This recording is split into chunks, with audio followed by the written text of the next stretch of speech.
네, 박주현 대표입니다.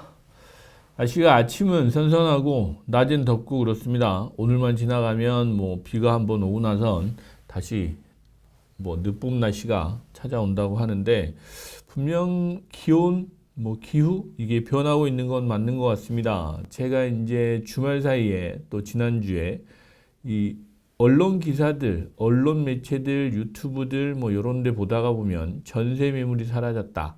그래서 전세가 6억이 올라서 그냥 집을 사버렸다. 뭐 요런 기사를 보고 걱정이 좀 됐습니다. 정말로 걱정이 좀 됐어요. 월급 받아 사는 사람들. 뭐 그리고 아직 젊어서 자산을 좀 늘리고 어떻게든 조금이라도 가격이 오르는 그런 투자를 했으면 좋겠다라는 바람이 좀 있어서 그걸 보니 좀 걱정이 됐어요. 전세가가 올랐다고 집을 덜컥 사버렸다? 그런데 그 집값이 떨어지면 어떻게 하지? 또 그 집이 정말 좋은 또 남들이 선호하는 그런 입지, 그런 지역, 그런 아파트를 사셨다라고 하면 문제가 없겠지만 대다수 또 이게 돈에 맞춰 사시는 분들의 특징이 있어요.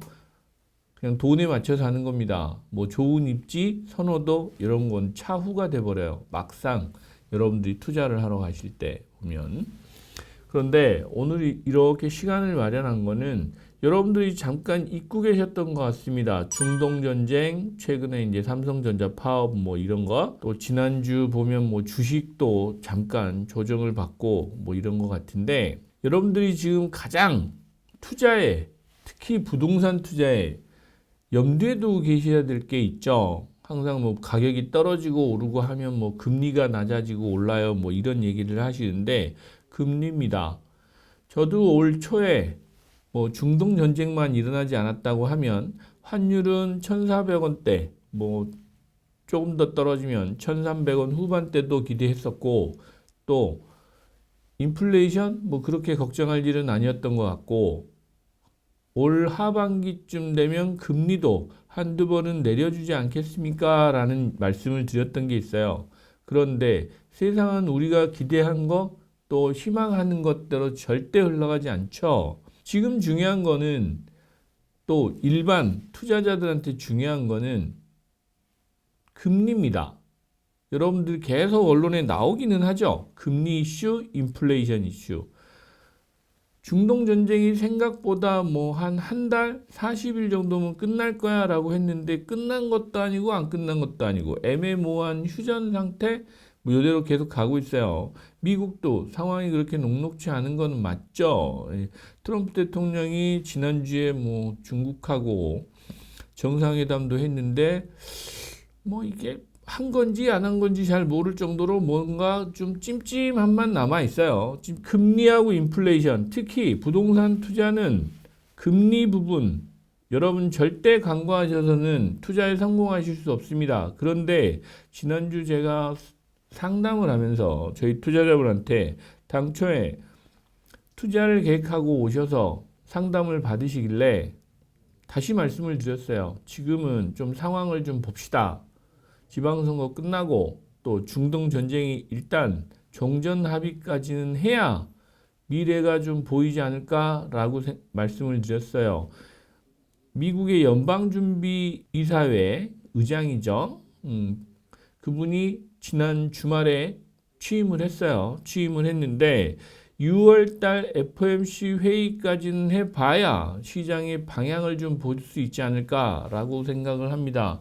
물론 언론에서는 뭐 금리를 인하하고 싶어 한다, 인하할 거다, 뭐 이런 얘기를 많이 하는데 미국하고 우리하고 지금 금리 차가 1% 정도 차이가 나죠. 그런데 또 미국 상황하고 우리나라 상황은 좀 많이 다릅니다. 실제로 그렇죠. 그래서 미국의 인플레이션 상황 때문에 금리를 못 낮춘다?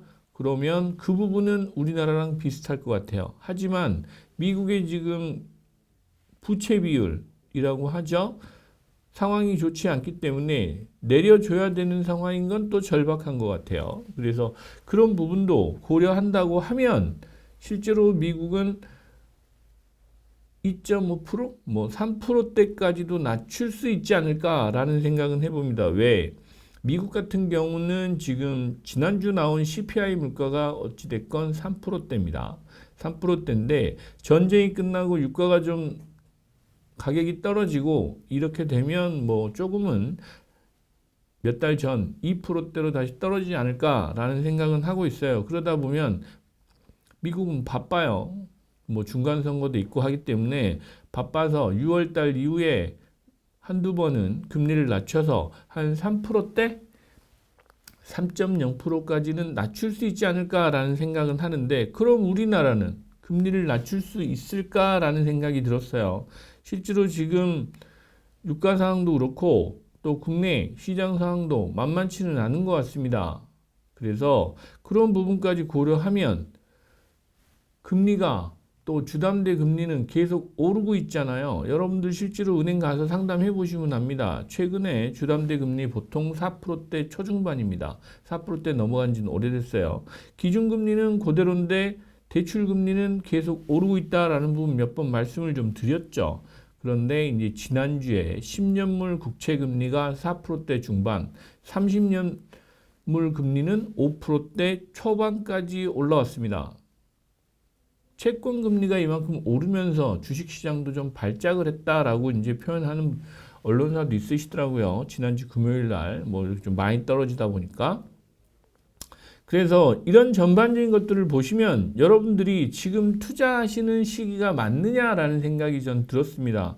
그래서 지난주 상담 오신 분한테는 중동 전쟁이 종전을 좀 하고 6월달 FOMC 회의하고 그 다음에 이제 6월 초 지방선거까지 끝나고 난 뒤에 방향을 좀 정하는 게 맞을 것 같습니다 라고 상담을 해드렸어요. 저는 그렇게 말씀드렸습니다. 물론 저희들 입장에서는 투자를 빨리 하시면 뭐 나쁠 건 없죠. 하지만 그분한테는 좋은 일만은 아니기 때문에 그런 말씀을 좀 드렸던 겁니다. 상황들이 어느 정도 리스크 정리가 좀 끝났을 때 투자를 들어가셔도 늦지 않습니다. 무슨 숨 넘어갈 일이라고 그렇게 조급해 하실 필요 없어요. 근데 누차 말씀드리지만 투자를 한번 하겠다고 마음 먹으면 조급해집니다. 정말 조급해져요. 그래서 여러분들 스스로 좀 그런 부분은 잘 조율을 하셔야 투자에 실패하지 않는다라는 말씀을 드리고 싶었습니다. 전세가 좀 올랐다고 집을 덜컥 산다? 이런 또 어이없는 투자는 저는 결단코 저는 말리고 싶습니다. 실제로 부자는 부자가 계속 됩니다. 이유는 두 가지예요. 싸게 산 거 물론 그럴 수 있습니다. 그러나 잘 산 거 그것도 그럴 수 있어요. 하지만 여력이 되신 분들이 사면 주식이 떨어져도 기다렸다가 다시 오를 때까지 버티십니다. 그 버틸 힘이 곧 능력이고 재력이고 이 여러분들의 힘입니다. 그래서 그런 부분을 좀 고려하셔서 다른 사람들이 산다고 나도 똑같이 산다 이런 그 물타기 전략 무모하다라는 말씀을 꼭 드리고 싶었어요. 특히나 아직 자산이 충분하지 않고 내 자산이 아직은 좀 부족하다라고 생각되신 분들은 탐욕에 눈이 멀어서 투자를 무리하게 하시는 경우 정말 나락으로 떨어질 수 있다라는 말씀을 꼭 드리고 싶습니다. 삼성전자 성과급 얘기가 좀 많이 나오죠.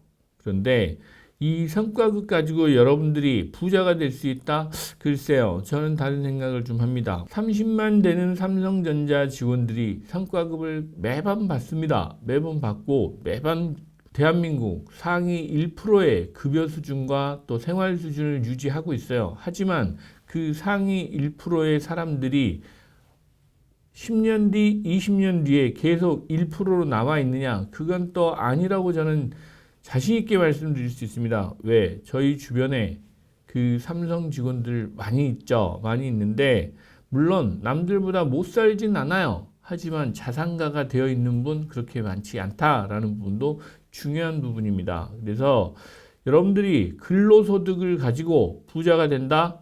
그거는 어렵습니다. 특히나 뭐 성과급 받으면 좋습니다. 뭐 안 주는 것보다 주는 게 훨씬 당연히 좋으니까요. 하지만 근로소득의 시대는 끝났다라고 뭐 그 언론에서 또 전문가가 말씀을 하시더라고요. 여러분들 근로소득 가지고 자산가가 되는 거, 부자가 되는 거 그렇게 쉽지 않습니다. 이제는 투자를 잘 하셔야 됩니다. 예를 들어서 전세가 6억 올랐다고 성과급 받아서 덥석덥석 수원에 또 동탄에 삼성전자 그쪽에 있잖아요. 또 평택에 집을 덥석덥석 샀다.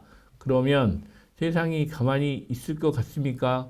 여러분들 그 사놓은 집들을 어떻게든 끌어내려서 또 자기 자산으로 만들고 싶어 하는 사람들도 반대편에 있다라는 생각을 한번 해보셔야 돼요. 그래서 이런 전반적인 말씀을 드린 이유는 실제로 여러분들이 투자를 이제는 공부를 하셔야 됩니다. 투자 경험이 많지 않으신 분들은 지금 상황은 인플레이션, 금리 상황을 보시면서 투자를 하셔야 된다. 그리고 조금 여유를 좀 가지시기 바랍니다. 그리해야 여러분들이 이제는 성공하실 수 있습니다. 근로소득 너무 집착 안 하셔도 됩니다. 투자를 잘 배우시면 근로소득의 몇 배, 몇십 배, 몇천 배를 버실 수 있다. 그리해서 자산가가 된다라는 걸 잊지 마시고 최근에 투자를 검토하시고 계신 분들, 특히 부동산 투자를 검토하시는 분들은 지금은 6월 말까지 변수들을 좀 확인하고 투자를 결정하시는 것도 문제가 없다라는 말씀을 드리고 꼭 좀 여유를 좀 가셨으면 좋겠습니다. 감사합니다. 구독, 좋아요, 알림 설정까지 꼭 부탁드립니다.